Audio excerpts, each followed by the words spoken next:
All right, let's go ahead and give you a look at the first alert radar because we're still getting some very active weather out here.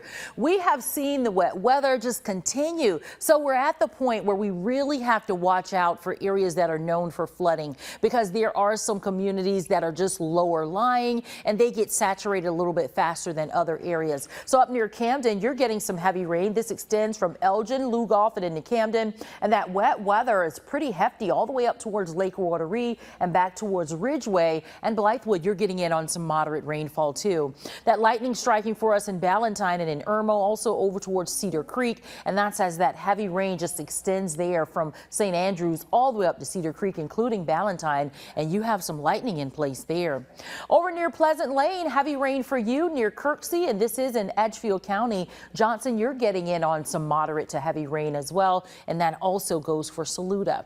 That rain is coming down hard and steady for us, like we mentioned, near the Camden, Lugoff, and Elgin communities. And this is the cluster of storms that we actually have been seeing pretty good on our future radar. They have been showing us that the clusters of storms are going to be there and live to the north. And there'll be a few more gathering down towards the south as we head through about 9 and 10 o'clock this evening.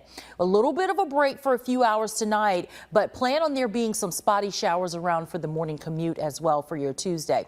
By lunchtime, we get a little heating of the day. We get one or two more storms firing up, but I don't see quite as much late day energy and activity in place as we have today. So that means a lot of this will be getting out of here during the early afternoon. So we won't have quite as much opportunity for your afternoon hours tomorrow, for your Tuesday, that is.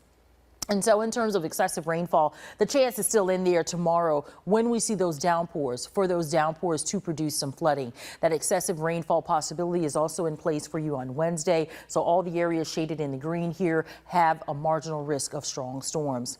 Tropical storm Erin is in place. The winds are at 45 miles per hour. The movement is very rapid to the west at 21.